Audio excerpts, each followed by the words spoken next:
Have you ever been traveling and suddenly you see a brand from back home on a shelf on the other side of the planet? How does that even happen? Well, it's not magic, that's for sure. It is a super high-stakes game of strategy. And today, we're going to crack open the playbook that takes a local hero and turns it into a global giant. So it almost always starts with a really simple idea, something that just perfectly fits a local need. A great example? The Tata Nano. Now, in India, this thing was a total game changer. I mean, we're talking a car so affordable that the goal was to get millions of families off their scooters and into their very first car. It was a product born directly out of a specific local challenge. Okay, now let's completely flip the script. Here's something you might recognize. KFC, a totally American icon, but this one is thriving in the middle of Tokyo. So think about that. You've got a car designed specifically for India and an American fast food chain that's a huge hit in Japan. How does that even work?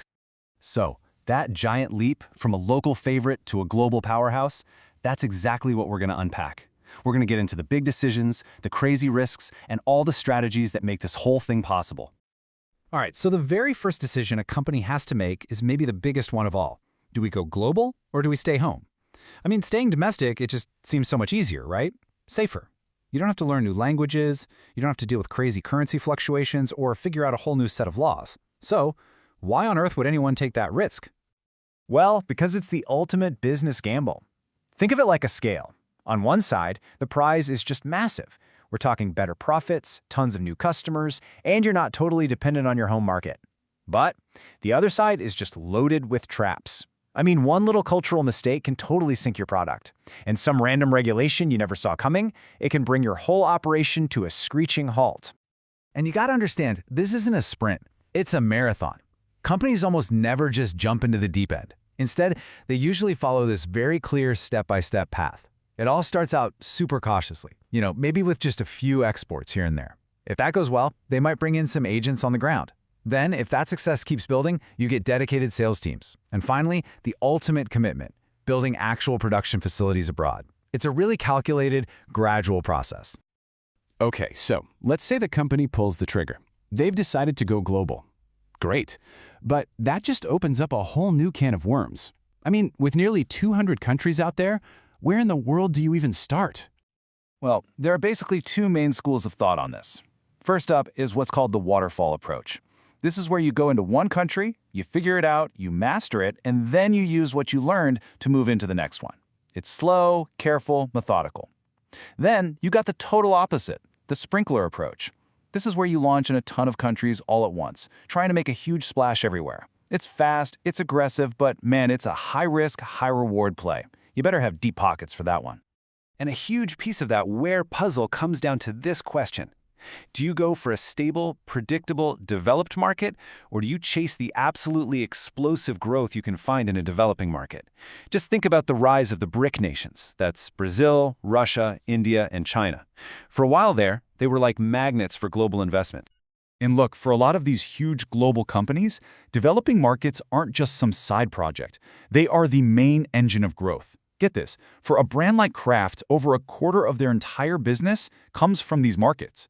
For Tupperware, it's more than half. The scale of the opportunity here is just staggering.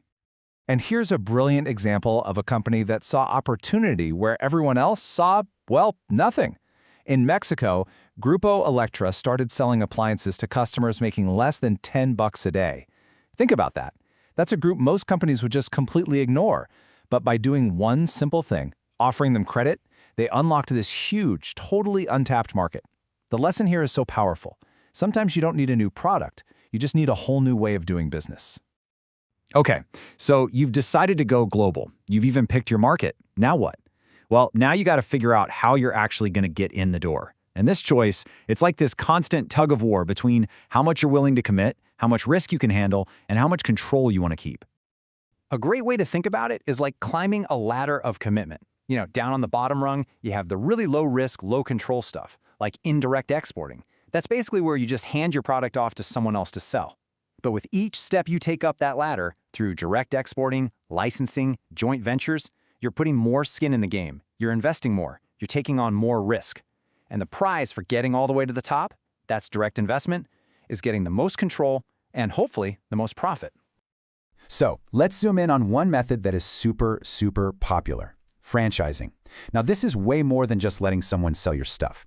Franchising means you're handing over the entire playbook. We're talking the brand, the way you do business, the secret sauce, the whole shebang. And in return, a local partner gives you investment and pays you fees. And honestly, nobody does this better than KFC. They've used franchising to expand into more than 100 countries. And their real secret sauce isn't just the 11 herbs and spices, it's the amazing balance they strike. See, they provide the world-famous brand, but they let the local franchise owners adapt to what people actually want to eat there. That's how you end up in a KFC in China ordering a dragon twister with Peking duck sauce right next to your bucket of original recipe.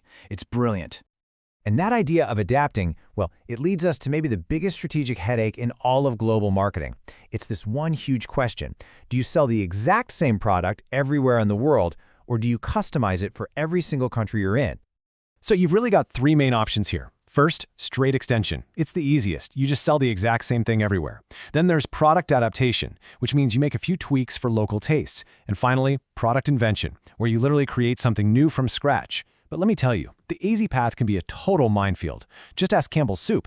They learned this the hard way. They launched their classic condensed soup in the UK, and people hated it. They said it was bland and way too expensive. Why? Because Campbell's forgot to tell them they were supposed to add water. If you want a masterclass in how to do this right, just look at McDonald's. They go to India, right? A country where eating beef is not a common thing. So what do? Do they just give up on their most iconic burger, the Big Mac? No way. They reinvented it. They created the Maharaja Mac using mutton instead of beef. Now that is what it means to truly understand your customer. And it's not just about the product either. You have to adapt your message, your advertising, because if you don't, things can get, well, messy and kind of hilarious. Case in point, Coors Beer. They had this cool slogan in the US, "Turn it loose." So they take it to Spain, translate it directly, and you know what it came out as? Suffer from diarrhea. Yeah, I bet that was a pretty expensive lesson on why you should always hire a good translator. Okay, so you've nailed the product. You've adapted your message. You're all set, right? Not quite. There's one more powerful, almost invisible force you have to deal with, and that's perception. Because it turns out, where a product is from can sometimes matter just as much as what the product actually is. Yeah, marketers have a name for this.